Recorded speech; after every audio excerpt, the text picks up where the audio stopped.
Let me actually check. Let me actually check my audio is coming through fine. Okay, cool, it is. Yay. Perfect.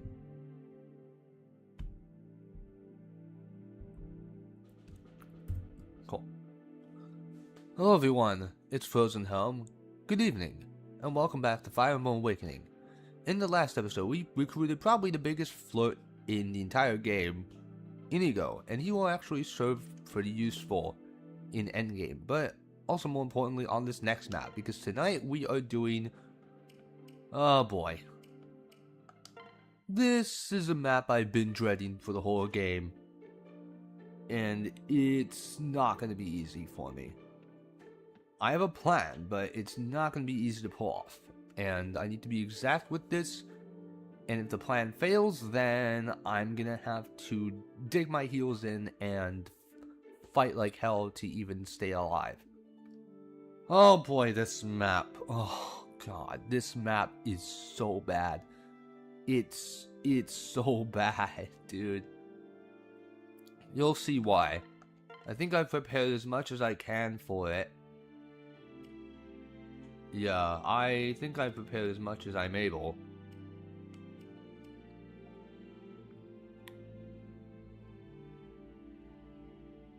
Cynthia, do you need a strength tonic? I don't think you do. Anyway, let's just head into the map. I don't want to delay this any longer. Let's just head right into it. Paralogue 17. The Threat of Silence.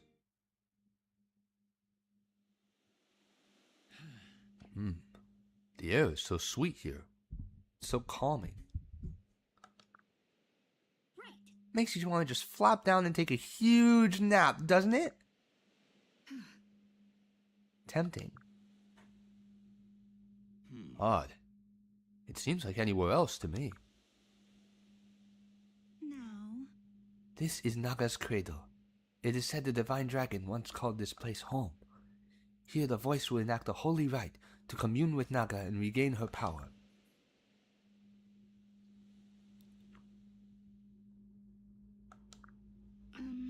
Lady Tiki? Huh? Lady Tiki, Fai. pray be silent, my lady. The voice is currently performing the rite. In doing so, she will draw the divine dragon's power from the land unto herself. Forgive me, I didn't realize. I thought she was sleeping. She looks so peaceful. What do you think she sees? Does she perchance dream? Hey. I imagine she... Oh. Is that what I think it is? Seri! Lucina! Enemies approach us from the south! We better get ready or the voice here is in for a rude awakening. Roll credits. Oh, God. This map. Oh, boy. Okay, hang on. Let me position myself properly here. Hang on a second. Like usual. Let me position carefully. And it's extra important because this is going to be the difference between me clearing this map cleanly or dying miserably. View map. Where's Inigo? There it is. Alright. Go here.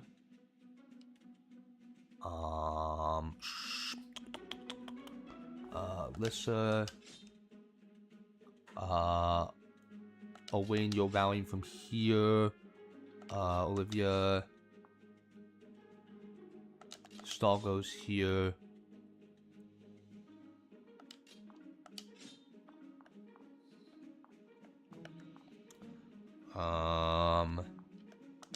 That was that. Okay, yes.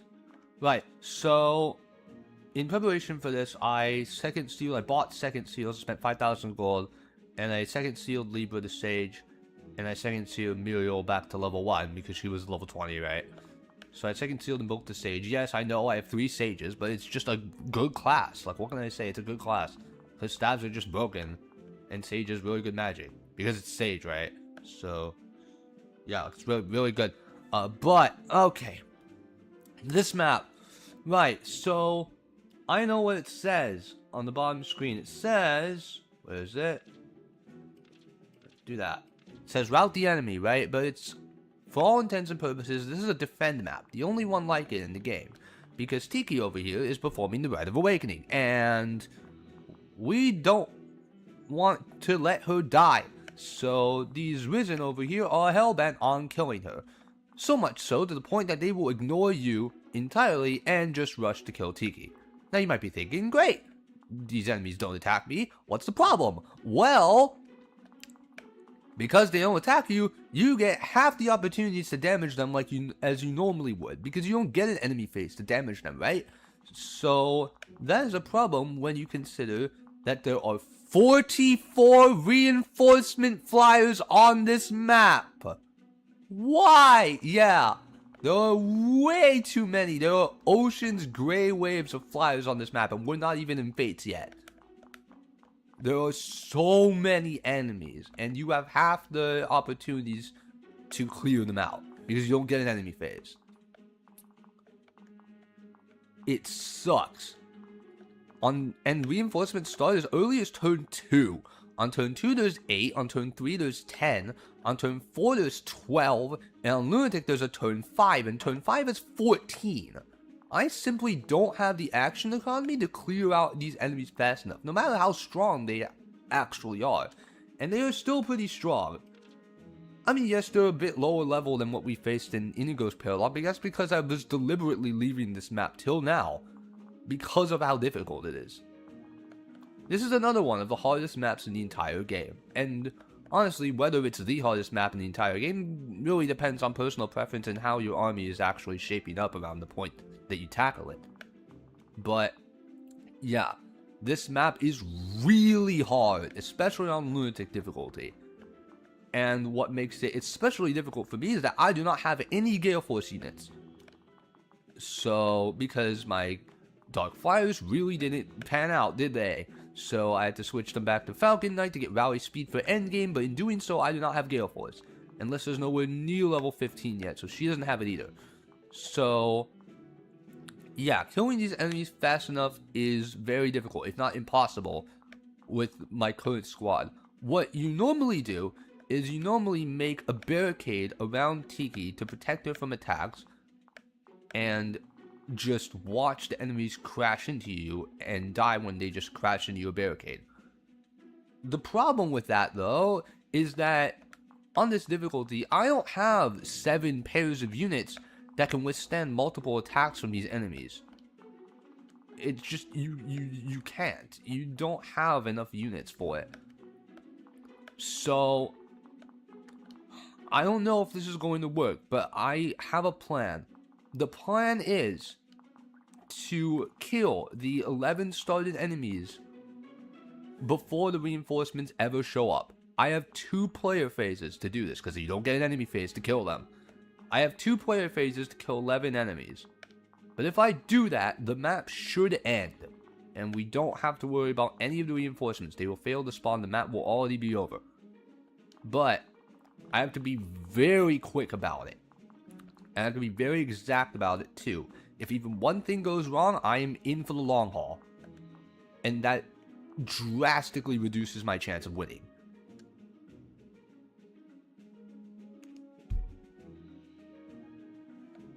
Like, drastically reduces. This map is really hard. Stupid hard. Like seriously, it's really hard. One of the hardest maps in the game, if not the hardest map in the game. I don't know if Chapter 2 and 5 is harder than this. It's really hard, but I'm gonna try, damn it. So the plan is to kill these 11 enemies in 2 player phases. Here's the plan. Sumi is going to go on this tile and rally move, because she has rally move. She's gonna rally move both Pawn and Cynthia. Cynthia is going to be the iffy one because she is going to be attacking this Falcon Knight. She cannot kill this Falcon Knight by herself. Short Spear is too weak. She cannot kill this Falcon Knight by herself. She needs at least 1 dual strike from Crom. Because Crom gives how much strength? 5. Yeah, 5. So At best, with the strength tonic, she'll have 39 attack with the short spear, which means she does 24 times 2. So Chrom will need at least one dual strike. Or Cynthia needs to ether. If neither of those things happen, we are in big trouble. But this is all I can do. I don't think I have any other way to attack this Falcon Knight. I really don't. I don't think I have any other way. Then, Libra's going to push forward and rescue in Inigo. With Rally Speed from Sumia and Rally Spectrum from Wayne, he will double and kill one of these Falcon Knights. Then, Anna is going to... Actually, before that, with Pawn, with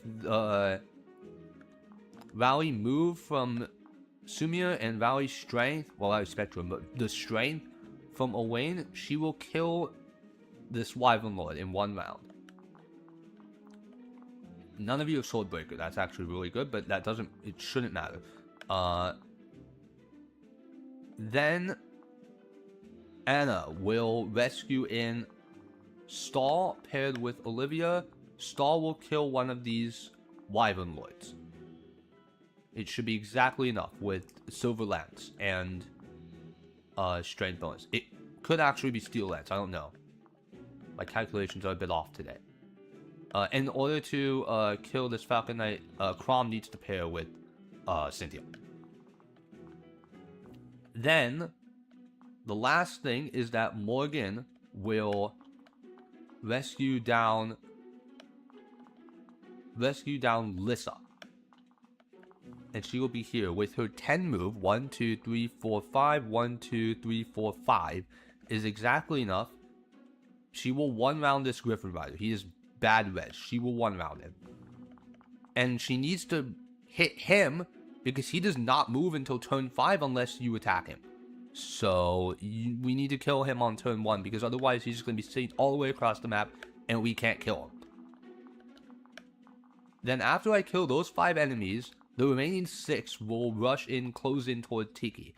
And I should have enough actions to kill the other 6 enemies on turn 2.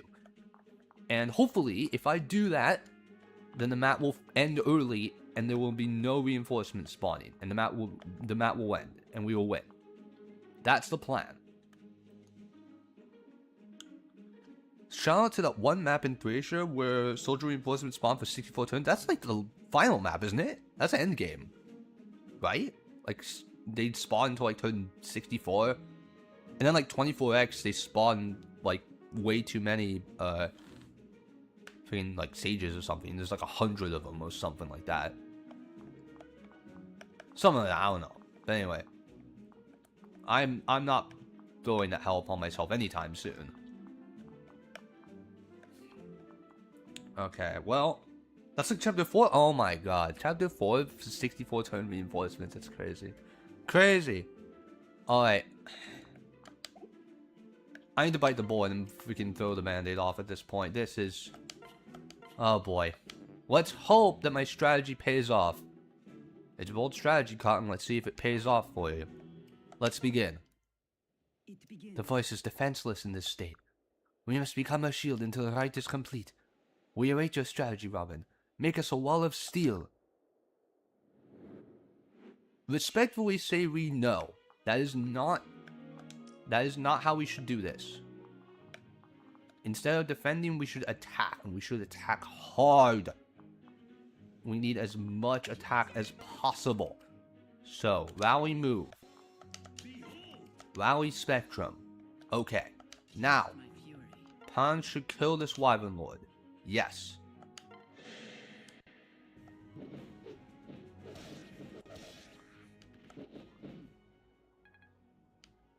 Okay, that's 1. Then, Calm pairs with Cynthia. Cynthia moves up. Cynthia does not kill this, friggin' Falcon Knight. So, Chrom needs to dual strike here. Which is a little annoying, but... switch items. Silver Sword, Beast Killer. No, it has bad accuracy, though. 27. So he'll have what?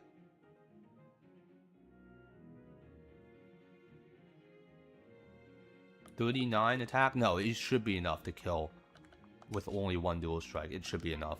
This Falcon Knight is like no defense. Okay, let's hope she dies. Come on now. Okay, nice. Good. Perfect. I didn't need to rely on dual strike after all. Amazing. It will be over soon, Cynthia. Now, Libra. With the rally speeds... With the rally speeds, Inigo will double. And I needed both of them because these guys could have rolled speed +2. And if they rolled speed +2, then only one rally speed wouldn't have been enough to... This is why I wanted rally speed on Sumia. Because of this happening. Because if I needed Cynthia for combat somewhere else, someone else needs to have rally speed. This is why I wanted Sumia that Falcon Knight to grind up staff rank for rally speed on the last map. This is why, because it's mattering right now. Libra, rescue, Inigo. Now, Inigo.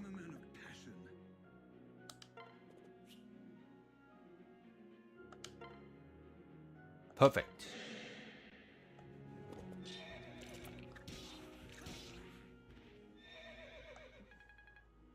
Alright, that's 3.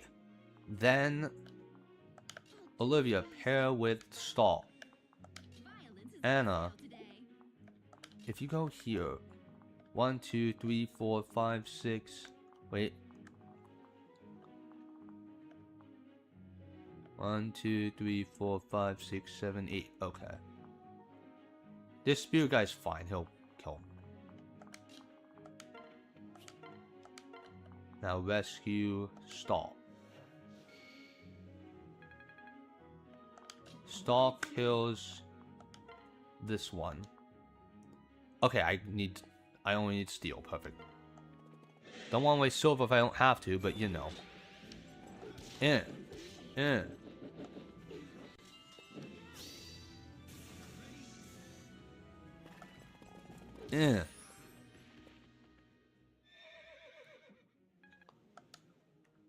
That's 4. Then Morgan. Rescue Lissa.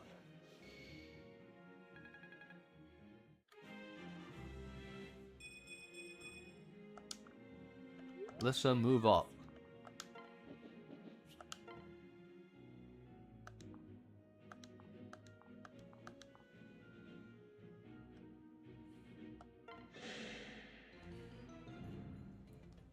Oh yeah, I get to do Risen voice.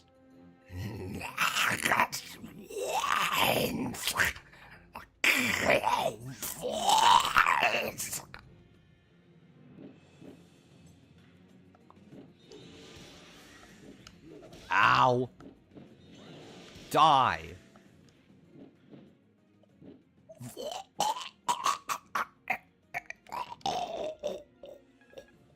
Wow, she got no XP for that.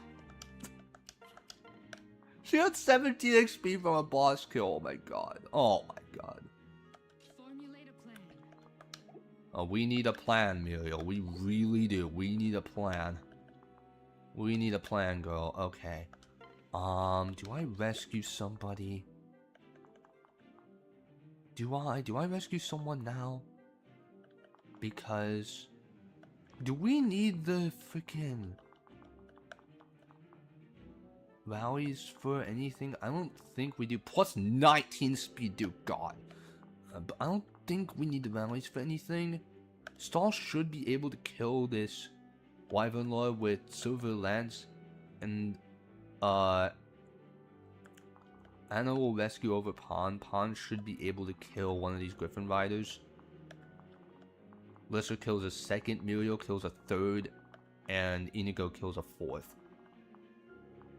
With the glass bow. So I don't think I need to rescue here. I don't think I do. End turn. Yeah, and they will just ignore you. They will just rush up here like this. Like this. Okay, now, does... Oh, and the wing can actually help out here, perfect. If stall does not kill. Stall kills with Silver Lance. But let's wait on that first. First, I want to kill these 4. This is the most important. So let's organize that. Okay, how good is your rescue range? Anna? Okay, you're 1 off. But that's fine. Pawn should be able to reach... Pawn. What?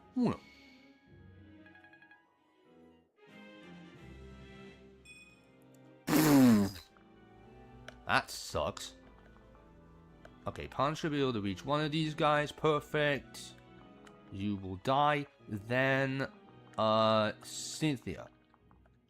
I don't want to attack these Griffin Knights because they have Lance Breakers. Cynthia's not going to have good accuracy against them. So, I'm going to have Cynthia kill this Falcon Knight instead. She has to use Ephraim's Lance to do it, but that's fine. She can use that.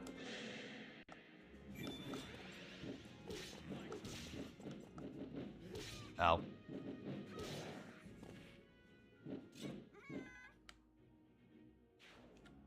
Okay, then...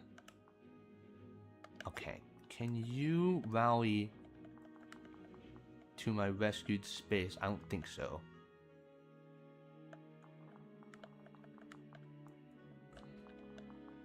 Actually, can the Wayne even... Okay, Indigo can reach. You have 19 defense, though. But the glass bow should be enough, I think.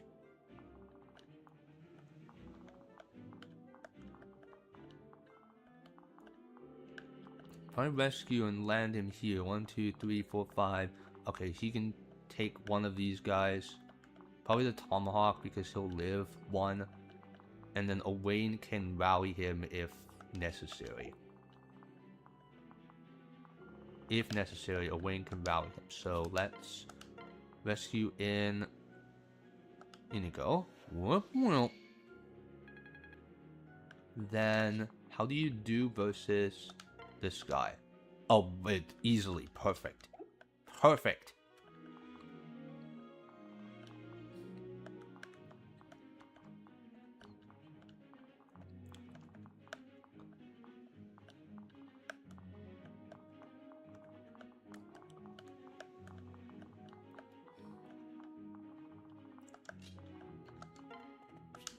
Then, yeah, glass bow should do it.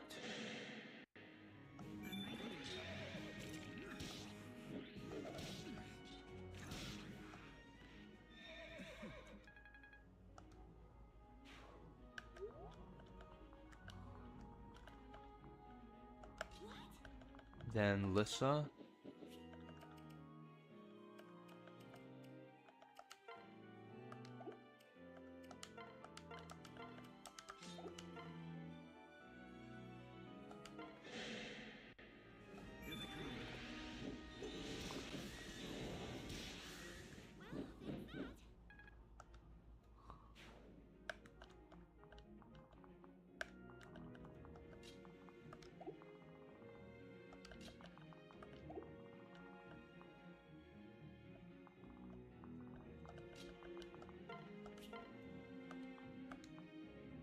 Not enough.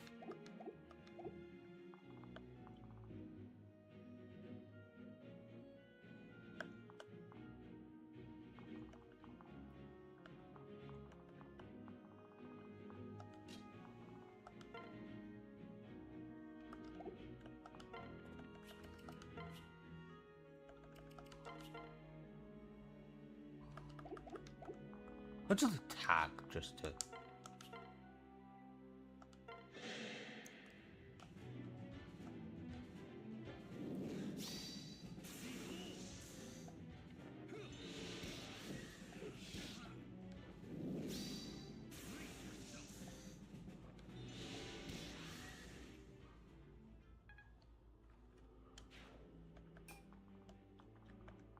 Then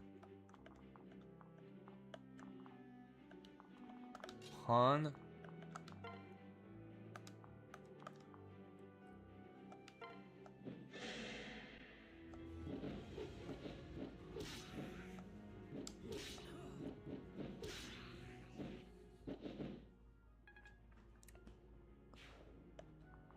Then Muriel.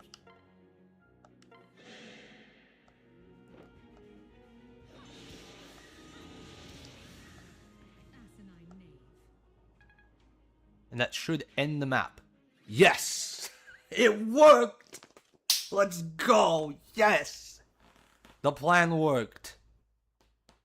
The plan worked. 2 turns. We beaten one of the hardest maps in the game by being hyper aggressive strat. It worked. I'm very proud of that one.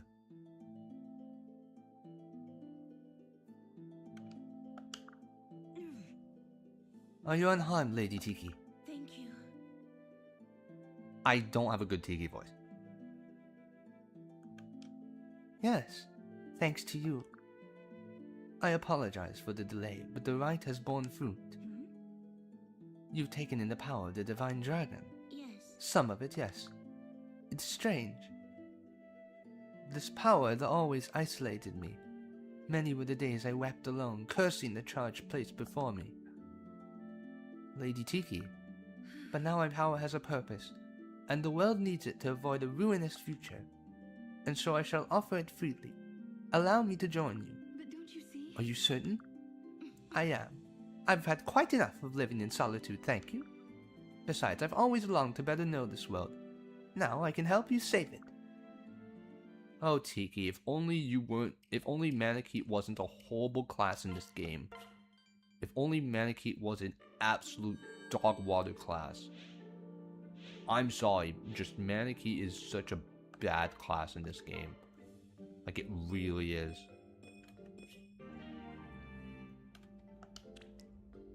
Like, you need to reclass her in order to get her going, and by the time you do that, like, you only have like a third of the game left, so like...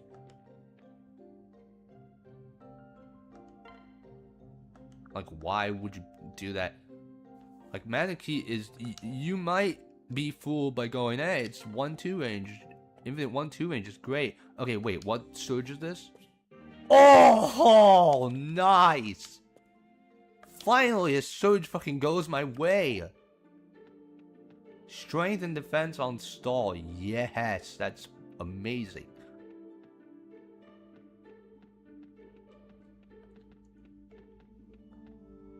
That will serve him very well in chapter 20. A Seraph Robe. Ah, do I get that? Do I have a Seraph Robe? Do I need a Seraph Robe? I have 2, right? That should be enough health. I don't think I need another Seraph Robe. If only Tiki was a pre-promote Femikey. You mean Foldikey? Yeah, like, just... Man, Manakete is just not a good class. Like, look at his stats. Like, I mean, 33 defense is pretty good, but like, this is Dragonstone Plus we're talking about. You can't buy these until later. When can you even buy these? Like, after the next chapter, right? It's pretty late, and they cost a shit ton of money. And because it's like a 1-2 range, like, Omni-Tank class, your Dragonstones will run out quickly. And Manakete's caps are really bad to compensate for the stat bonuses the Dragonstones give you. So you're pretty much reliant on these the whole time. Like, it's bad. Manakete sucks, and the units in it trick you into thinking it's a good class by letting you feed the XP super easy, letting them snowball with the good trait that the units have their overkill growth. But Smug, every unit has overkill growth in this game. The Manaketes are not special. And Noe's base stats when she joins in Chapter 8, look at this shit. It's almost as bad as Donald, and she joins like 4 or 5 maps later. And Tiki is not much better. She's better than Noe, of course, but it's not much better. Like, right now, you have to spend a second seal in order to make Tiki useful.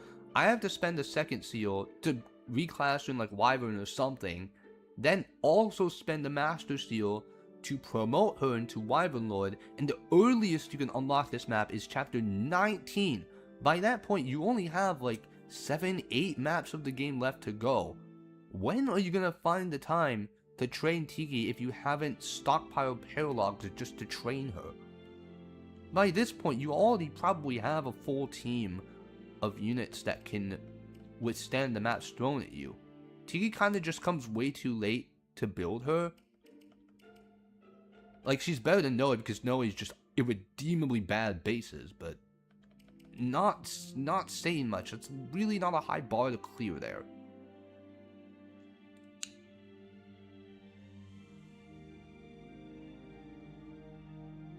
Tiki is definitely the worst of these, since you're getting not around the same time you had Noe long before. Okay, yeah, I see your point, but have you tried raising Noe on Lunatic? It's hell on earth. The best engagement she has on the join chapter are the Dark Mages, and they still hit her for half her health. Like, trying to train Noe on the joining map, you're not gonna do it. You're not. Like, there's no way. Where are you training Noe? Where is a good place to train Noe? Chapter 9? Like, maybe, but with her 4 base speed, what good engagements does she have without a insanely busted pair up? What good engagements does she have against the enemies that she's facing at this point? Yeah, you missed a Tiki paralog because it was over in 2 turns. My strategy worked. I'm very happy about that because I was not about to face the ocean's gray waves of flyer reinforcements on that map. Believe me, you guys didn't see it because I didn't want to visit that hell upon myself, but believe me, this map is terrible. It sucks. One of the worst maps in the game, one of the hardest maps in the game. So I wanted to not play it because I knew that if a single reinforcement wave spawned, if turn 2's reinforcement wave spawned, I was going to get overwhelmed. I was slowly going to get overwhelmed by just the sheer number of enemies. I just didn't have the action economy required. Like, you saw me, like, I was just scrambling to kill 5-6 enemies a turn, and the reinforcements waves are like average 11 enemies per turn. Per turn, you only have 13 units. Tell me you're killing 11 enemies per turn when you don't have an enemy phase and you don't have Gale Force. You're not doing it. It's impossible.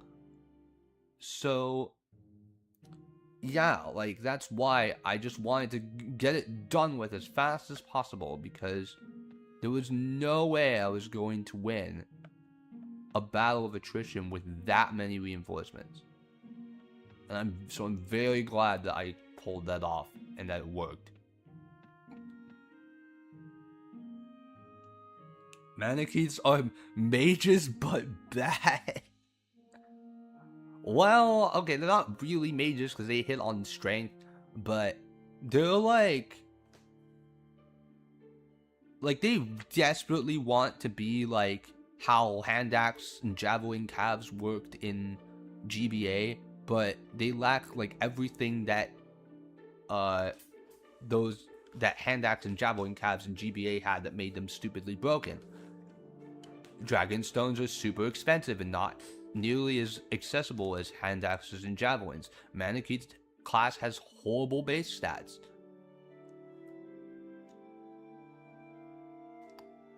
The enemies are much stronger in this game than they were in GBA, especially in like FE7. FE7 still has like unpromoted enemies in the second to last chapter of the game. So everything that made hand axe and javelin calves good in GBA, they tried to emulate it here and it just didn't work. It's just everything that made hand axe and javelin calves good in GBA, mannequins lack here, and it makes them really bad. And it's just a different kind of game, I guess, than GBA. You can make them work. I'm not saying don't use them. If they're your favorite unit and you want to make them work, by all means, make them work. You can make any unit work in this game. This game has a lot of sandbox potential. Even on like lunatic difficulty, I guarantee you can make any unit work, but some units take a lot more effort than others, just because of where they're placed and how they're designed, and the enemies they're facing in their droid maps, and how easy it is to train them and all that. Some units are going to take more effort than others. That's just a fact. So, like, by all means, if you want to use Noe, Tiki, Pan, even in their base classes, go right ahead. Like, I'm not stopping you.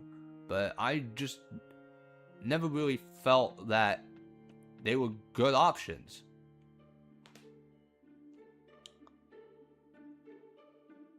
You know, you said that, and I realized that Intelligent Systems doesn't know what to do with Dragonstone users anymore.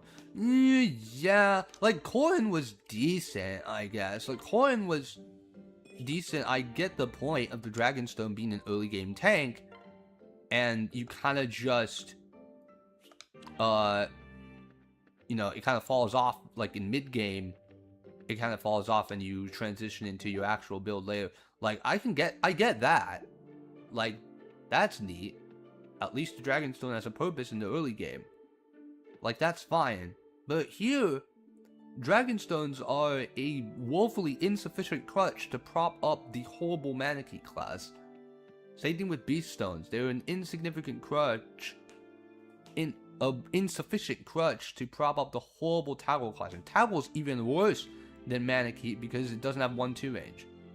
Beastbane, yeah, but like, with what weapon might? With what might? Beaststone has like, how much might does Beaststone have? Like 9 or something. And Beastbane only has double effectiveness, I'm pretty sure. Beaststone, oh, it doesn't even tell me. Oh my god. But if I'm not buying anything from this Anna shop anyway, what does 6? Yeah. Oh yeah. An extra 6 damage versus calves. Oh great. That totally makes the class viable. Oh my god. Old Lady Tiki fell off after a 2,000-year power nap. Damn straight. I don't know how good she was in Marth's game because I haven't played Marth's game. But here, I mean, she's pretty good at taking down Medius. Even like Card 5, you can just Tiki Ballistic Missile into Medius and do like a shit ton of damage for Marth to clean up afterward or something, I think. I don't know, I haven't played that game. At least there's that. But like, in here, I mean, like, you can make her work, but it just takes a lot more effort. A lot more effort this late in the game when you already have probably your final team sorted out. Like Henry comes in at, excuse me. Henry comes in at chapter, what, 13? That's already pretty late. That's already half the game gone. And he's just okay. Like, Henry's pretty mid, honestly. He's a good magic father, I guess. He has that going for him, but he's pretty mid unit.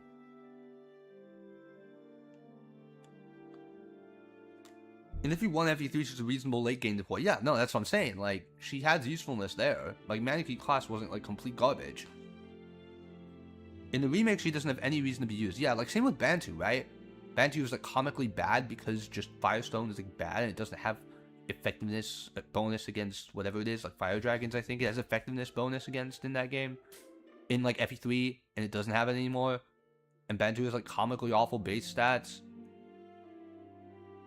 Isn't that like why he's bad? Like, he's comically awful, like worst unit in the game.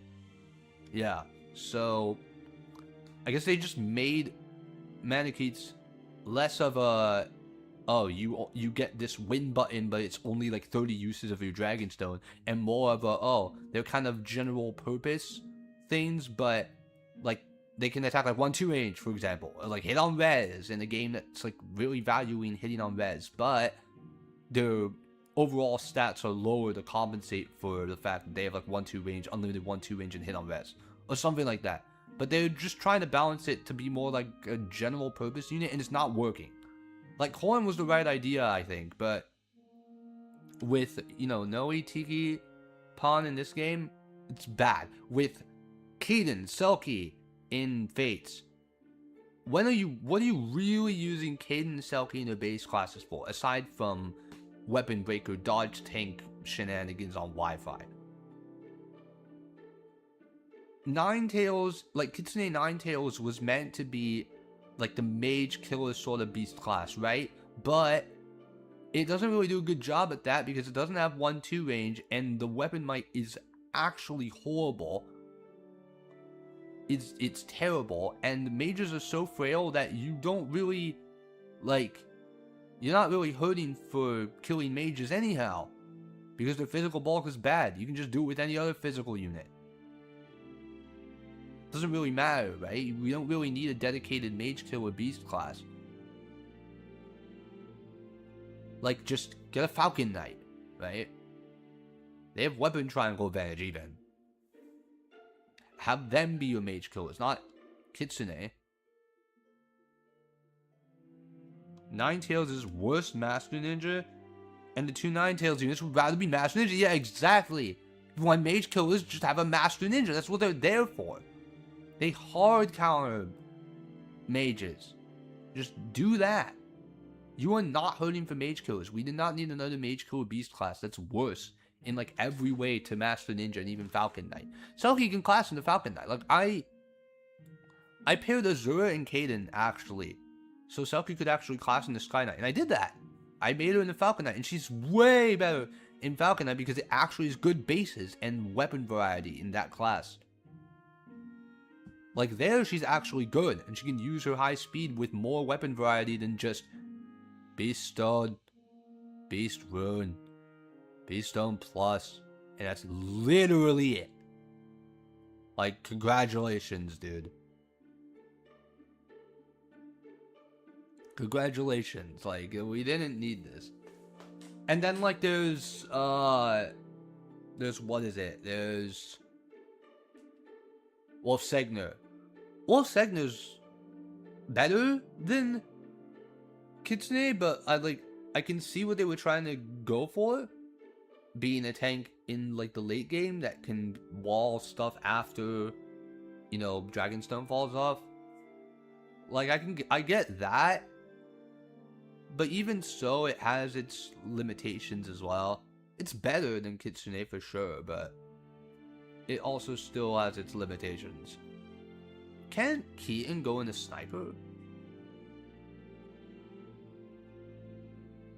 Can't he? I think he can go in a sniper, but I'm not too sure. I'm not too sure of his alternate class set off the top of my head. Or you can like friendship seal in the sniper or something like that.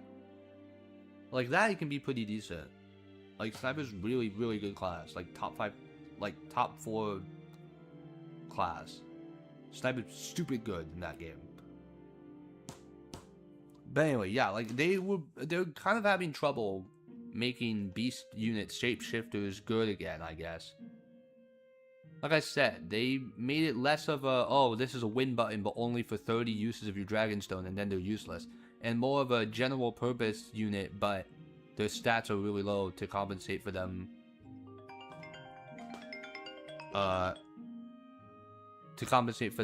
Kind of having a tool to contribute in any situation. Like they have 1-2 range, they like hit on res sometimes they're effective against a little thing or something like that.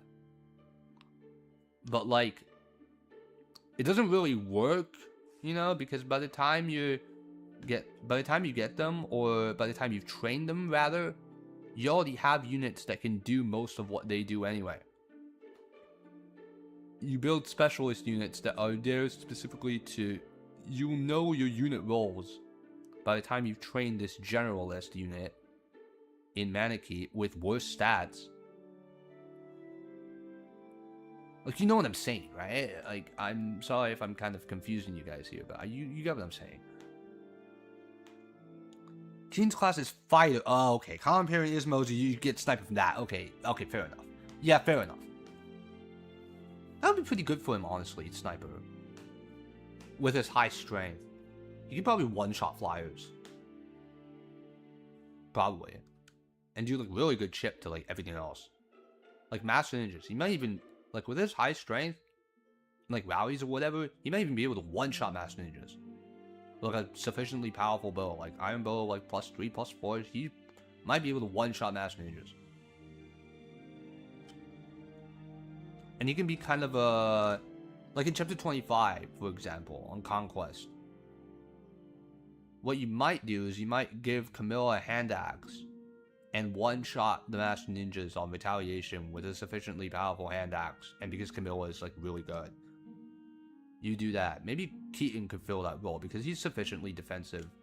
He shouldn't die to Master Ninjas, like one hit each for the Master Ninjas. He shouldn't die.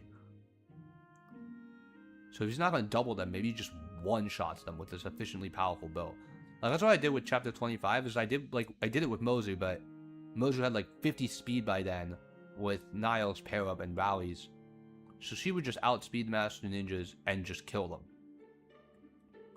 And the defense was so good, like 27, that she would take like minimal damage from these Master Ninjas, like only the chip damage. Like, only the shuriken debuffs, rather, because Poison Strike doesn't even go off if the Master Ninja dies. So, like, I can see Sniper Keaton fulfilling a similar role. And, like, endgame, you can carve through these freaking maids. But anyway, enough about me rambling. Honestly, I was just kind of filling time here. It's nice to just chat about things with my chat, honestly.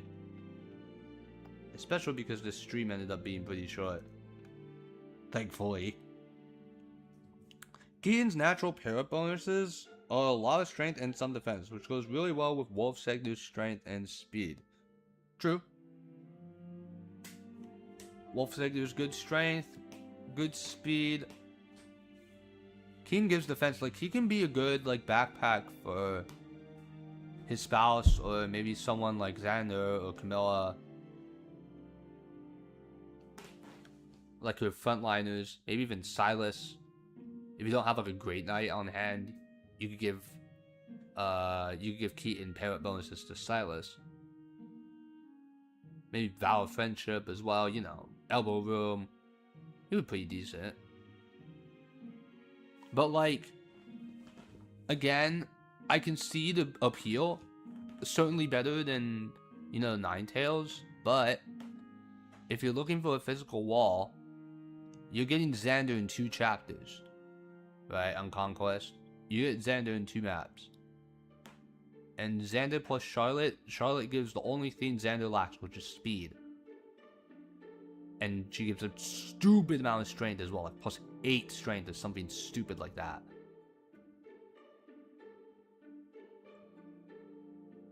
True, Beastbane is pretty good for that, especially because you have might that's higher than 6.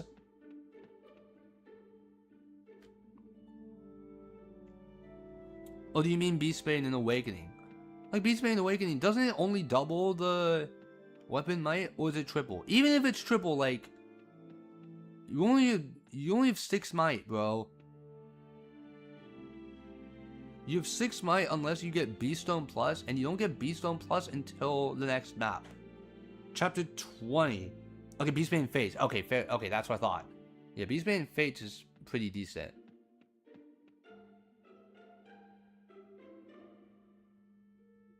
Yeah, and Beastbane only works in toggle anyway. Like, which is why I said, like, Beastbane, in this game, you're doubling or tripling. I don't know how effectiveness from skills works in this game. But it goes from 6 to 12 might, or 6 to 18. But with Toggle's low stats, I doubt you'll even one-rounding late-game paladins in this game, even with that.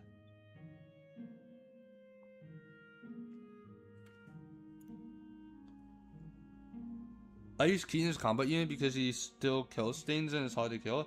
Use Keen because you don't these. Oh, I mean, why not both? But like, I can again, like, Keaton is a pretty decent unit. I'm not saying like he's like bad or anything. I'm just saying that Wolf Segner, like shapeshifters in general, they've been in a pretty unfortunate downward trend as of late. But You can definitely use Keaton as another wall if Xander is busy off on the other side of the map doing something else. Right, so you can definitely do that. Like for me, my tank of choice was Wyvern Lord Corrin. For my Conquest plays, it was Wyvern Corrin. Like he barely even needed his wife. I think I supported Felicia that game, but he didn't even need it. Like he would have that as a backpack for -2, you know, for the, what is it? Devoted Partner, right? Her personal skill. For another -2 damage taken. Corrin had like 40 defense by the end of the game. It was kinda nuts. Kinda nuts. So he would just tank, he'd no diff Ryoma. Wyvern Lord just absolutely dunks on Ryoma. In fact, it was part of the whole reason why I picked Wyvern as Corrin's talent, was specifically to have an out for that map, because that map is stupid hard. Yeah, beating a wall in Fates is genuinely a niche because of the very powerful enemies. And like, you can see it on the enemy side too, because beating the wall is annoying. Generals all have been wary fighter, like, it's annoying as shit. So yeah, beating the wall is a nuisance. And you can do it right back to the enemies if you optimize well enough. And true, no, that you bring a good point, Jeb. Wolf Segner doesn't need to spend on seals. That's a good point. So that's money you're saving, and they still fill the role decently enough. So yeah, no, I can see that. That's a good point. But yeah, that natural Ammonites like Effie and Benny, you can still make them work probably for sure, but you have to optimize their defense like hell before they actually start walling things. Like, they need more defense and worry fighter before they actually start walling off the more dangerous enemies. And even then, like, some of these berserkers hit really hard. I don't know, bro, they hit really hard. And you have to have good positioning as well. And it's not like you can clear out the mages and rescue away, because rescue is a very limited commodity in every other game except Awakening.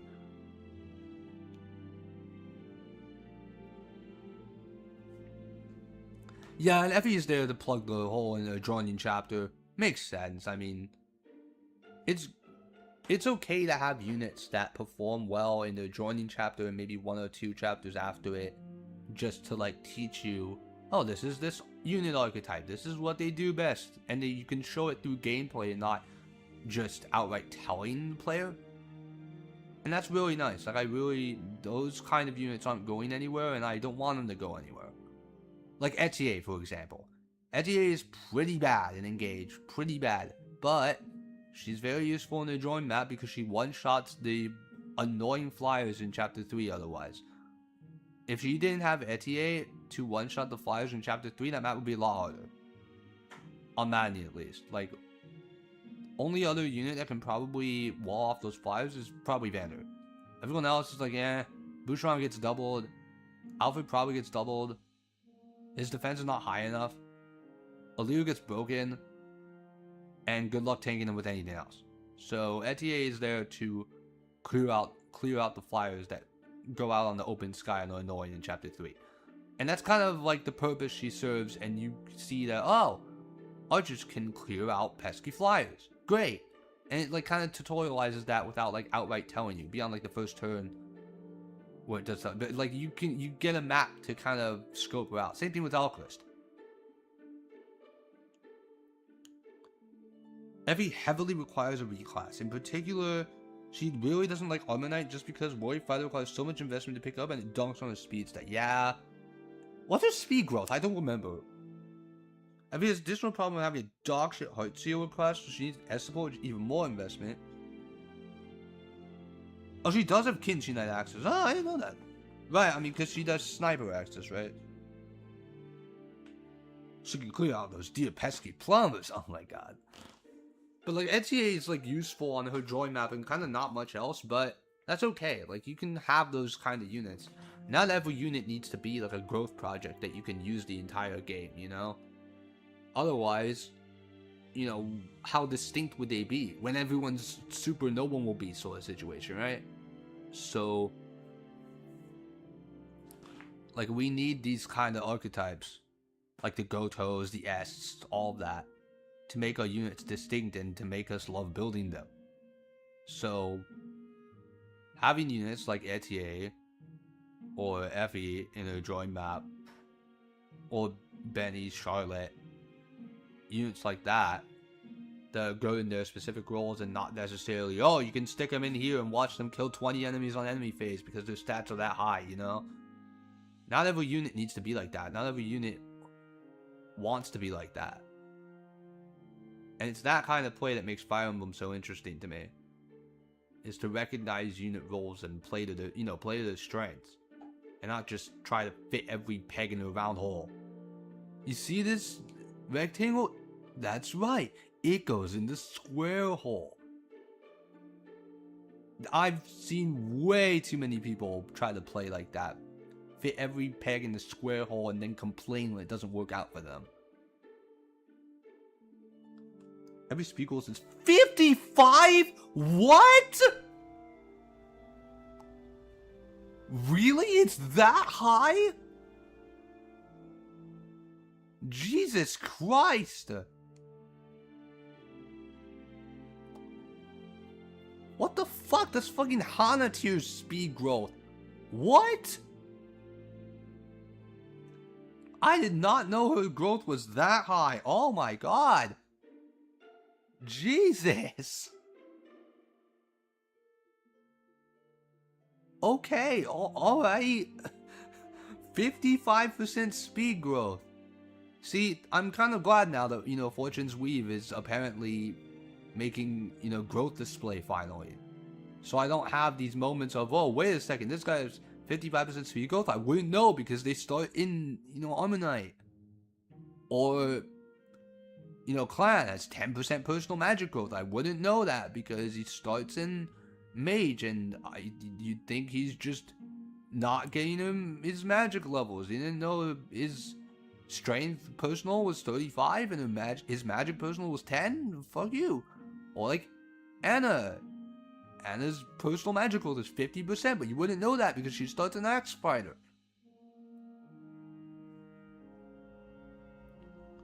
So it's real nice that we're actually finally getting Ghost Display so we can somewhat alleviate those issues, And we can see more of what role our units can be capable in. Going back to unit roles, I said earlier. We can kind of see with more clarity what roles our units can be capable in and what they're not. Because nothing sucks more than reclassing someone into a class that their growths are just not suited for, and then you watch them just be mid the whole game, despite you putting like so much investment in this unit. They just aren't up to par, and you just hate every second of it because they're like, man, I put so much investment in this character. Why are they not one-rounding things? Like. So at the very least, the growth display will hopefully fix that. But yeah, I've seen like so many times where people try to fit everyone into the square hole and then complain when it doesn't work out. Like, that's the point. Not everyone needs to be a combat god. Not everyone wants to be a combat god. Not everyone has the growth, the skills, the classes meant to be a combat god. You can do it, but again, it requires way too like differing levels of investment that not everyone has the patience to do.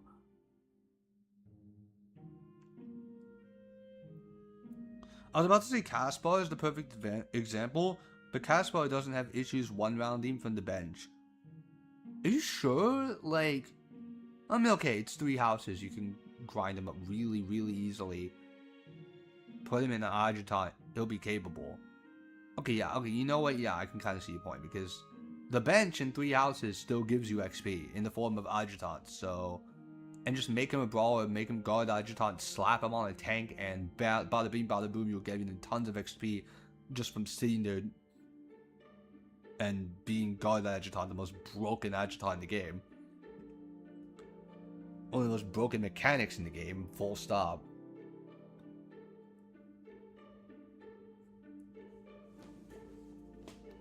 Like, I had no idea God Agiton was that broken until like my second or third playthrough, and I really looked at it, and I'm like, wait a second, what the hell? Why is it this good? I was joking, it's really bad, no matter what, but that works too. Like, okay, some units in 3 houses are pretty bad. Like, Hanneman is pretty bad. Like, he's pretty bad. But 3 houses, kind of like Awakening, actually. 3 houses is a pretty sandboxy game, if that makes sense, where you can just kind of...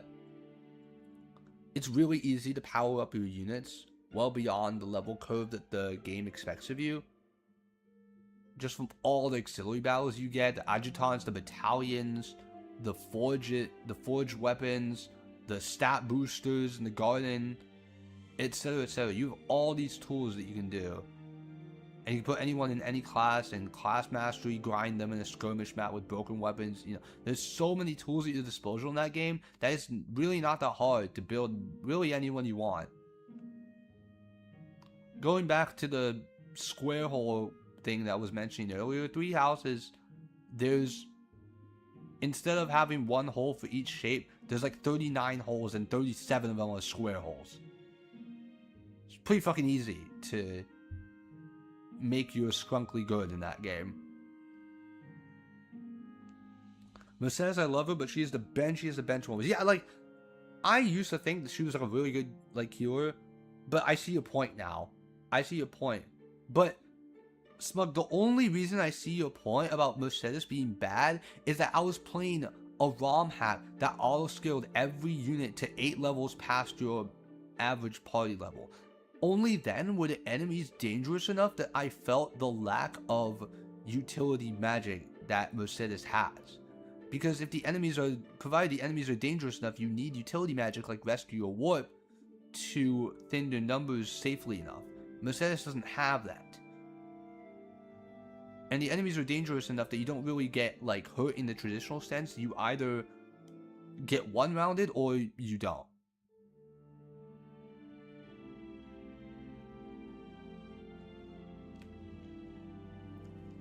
You played the Maddening No Monastery hack with the enemy auto scaling? Because that's what I'm referring to. Like the Maddening No Monastery mod with the enemy auto scaling. Oh damn, you did play that. Shit, what route did you do? Oh, you do have it downloaded. What route did you do? How far have you gotten? I'm still on chapter 21. I still need to do the last 2 maps of the game, but I thought I want to finish this before.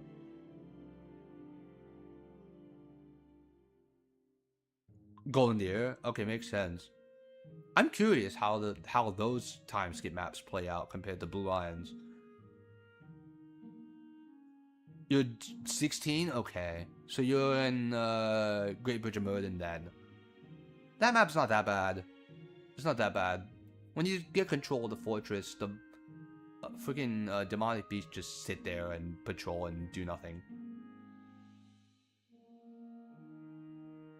17 can be kind of hard. Oh god, I am... send me how Dimitri looks for you. Because that will be very funny to me to see Dimitri's stats on that map. Because you saw me with Lysithia's stats and how she had 75 magic. Yeah, I know, like, there's a lot of changes in this mod, for better or for worse. It's a completely different game. Like, in some aspects I love it, but in some aspects I kind of hate it. Because it's a lot of trial and error trying to get past some of these maps. Like, I'm pretty sure, Balthus Happy Paralog is pretty much impossible without Impregnable Wall to wall off the fuck ton of reinforcements the game just sends at you all at once. Like, you have to stall with Impregnable Wall and pick them off one by one, and they come from every side of the map. It's stupid as hell. That's the point where I was like, no, fuck it, I'm not even gonna bother fucking, I'm gonna reset my fucking heart out. I'm gonna Divine Pulse my fucking heart out with this mod because it is not designed for regular play. It's not. I can't beat that one long. Yeah, no, it's really hard, but you do get happy afterward. And honestly, look, I know I'm biased. I know. Please, like, I'm not saying I'm not biased. I'm very biased towards Happy because it's fucking Happy. But Happy gets Banshee, and Banshee is very, very good in this mod when enemies are so dangerous. You want to have that lockdown, that -5 movement against this problematic enemy, which you probably won't be able to kill because no one doubles in this mod.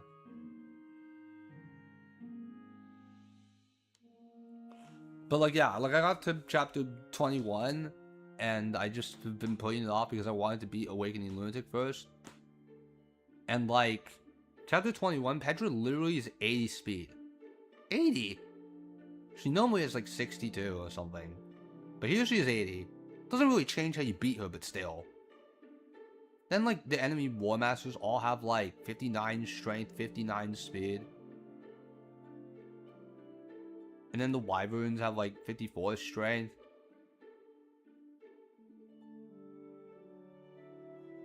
I'm biased to Constance, don't worry. Yeah, Coco's great. But yeah, like, then there's like Hubert who has like, how much magic? Like 59 or something? He doesn't have bolting on this, but still. Then yeah, Petra is 80 speed, 42 defense. That's the first cap. The funny thing is, the first capped non-HP stat I saw on this mod was Petra chapter 21. And it wasn't even her speed, it was her defense. She has capped defense at 42. Her speed cap is 85, so she's pretty close to that. Nobody doubles in base 3 houses. Nobody doubles in, correction, Jeb. Nobody doubles in base 3 houses for like the first 7 or 8 chapters. After that, it's surprisingly doable to double with your fast classes again. Surprisingly doable, especially if you're getting like Guardian Blow on your Pegasus Knights, Wyvern Riders. It's surprisingly doable to double enemies at that point. But yeah, like the early game, like first 6 chapters, 7 chapters, you're not doubling much of anything. But in like, in the No Monastery mod, scaling on maddening difficulty, you are actually not doubling anything. Unless you have like Ingrid or someone. Falcon Knight with like insane speed and Guardian Blow. Then, only then can you double the like the mid speed classes. You're not doubling the fast speed classes in this mod. You're not doing it. So the funny thing is that it completely shifts what combat arts are good.